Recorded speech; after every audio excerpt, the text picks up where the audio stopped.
नमस्कार साथियों। आज हम आपके लिए लेकर आए हैं पंचतंत्र की कहानी जिसका शीर्षक है गजराज और मूषक राज। प्राचीन काल में नदी के किनारे एक सुंदर नगर बसा हुआ था। वह नगर उस राज्य का व्यापार का केंद्र था। नगर बहुत बड़ा था। नगर में रोजाना हजारों लोगों का आना जाना लगा रहता था। एक वर्ष अत्यधिक बरसात हुई।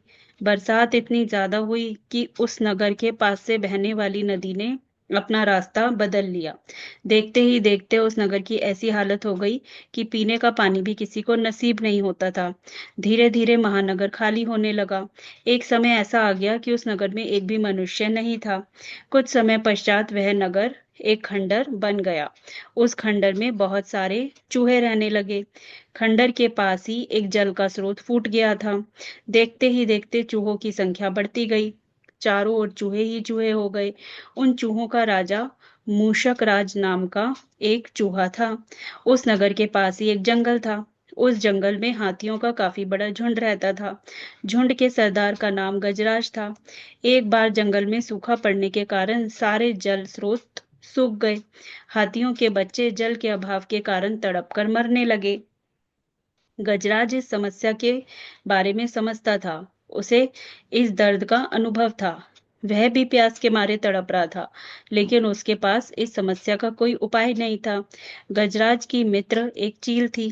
उस चील ने बताया कि खंडर के दूसरी ओर एक जल स्रोत है जिसमें खूब पानी है। गजराज को ये बात पता लगते ही उसने अपने सारे झुंड को खंडर पार करके जल स्रोत तक पहुंचने की आज्ञा दे दी। सभी हाथी आज्ञा पाकर जल स्रोत की ओर रवाना हो गए। जल स्रोत तक पहुंचने के लिए खंडर को पार करना होता था। खंडर पार करते समय हाथियों के पैरों के नीचे आकर बहुत सारे चूहों की मृत्यु हो गई। देखते ही देखते खंडर में चारों ओर मरे हुए चूहे थे। जब जल स्रोत से पानी पीकर हाथियों का झुंड वापस उसी रास्ते पे आया तो बहुत सारे चूहे और मारे गए।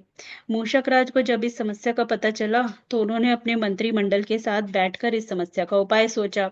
सभी मंत्रियों ने ये सलाह दी कि आपको गजराज के पास जाकर उनसे बात करनी चाहिए।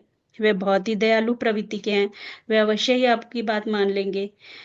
मूषक राज गजराज से मिलने के लिए चल पड़े।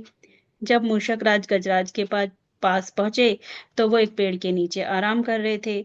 मूषक राज ने गजराज को आवाज लगाई, लेकिन वो आवाज गजराज तक पहुंच नहीं पाई। गजराज ने मूषक राज को देखा तो अपने कान उनके मूषक राज के पास ले जाकर बोला कि आप अपनी बात दोबारा कह सकते हैं, आपकी आवाज मेरे कानों तक नहीं आई थी। मूषक राज ने गजराज को प्रणाम किया और बोला, मैं चूहों का सरदार मूषक राज हूँ। आप जिस जलाशय तक पहुंचने के लिए खंडर को पार करते हैं, उस खंडर में हमारा झुंड रहता है। जब आप खंडर को पार करते हैं तो आपके पैरों तले हमारे झुंड के हजारों चूहे मारे जाते हैं। कृपया करके आप जल स्रोत तक पहुंचने के लिए किसी और मार्ग को अपना लीजिए। गजराज ने उत्तर दिया कि हमें माफ कर दीजिए, हमें इस बात का ज्ञान नहीं था। हम आज से ही किसी और मार्ग को अपना लेंगे। मूषक राज ने गजराज का धन्यवाद किया और कहा कि यदि कभी भी आपको हमारी जरूरत पड़े तो आप हमें याद कर लेना, हम आपकी मदद के लिए तत्पर रहेंगे। गजराज ने मन ही मन सोचा, ये छोटा सा जीव हमारी क्या मदद करेगा। गजराज हल्के हल्के मुस्कुराने लगे। कुछ दिनों के पश्चात पास ही के राज्य के राजा ने अपनी सेना को और सशक्त बनाने के लिए सेना में हाथियों की भर्ती करने के लिए कहा। उस राज्य के सैनिक उस जंगल में आए और हाथियों को पकड़ने के लिए बहुत सारे जाल बिछा दिए। उन जालों के कारण बहुत से हाथी पकड़े गए। गजराज भी इस समस्या के बारे में सोचते हुए धीरे धीरे जंगल में टहल रहे थे। तभी उनका एक पैर जाल में फंस गया।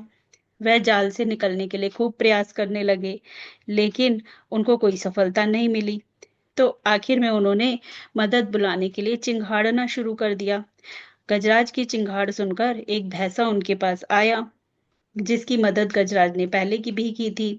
भैंसा बोला कि गजराज, मैं आपकी क्या मदद कर सकता हूँ। गजराज ने कहा, तुम जल्दी से जल्दी जलाशय के पास वाले खंडर तक जाओ और मूषक राज को सारा हाल सुनाओ। भैंसा दौड़ता हुआ खंडर के पास आया और मूषक राज को सारा हाल सुनाया। मूषक राज अपने 20-30 साथियों के साथ भैंसे की पीठ पर चढ़ गए और तुरंत गजराज के पास पहुंच गए। सभी चूहों ने मिलकर जाल को कुतरना शुरू कर दिया। देखते ही देखते गजराज उस जाल से मुक्त हो गए। तो देखा आपने कि किस तरह से कद और ताकत में छोटे जीव ने एक ज़्यादा बड़े और ताकतवर जीव की संकट में मदद की।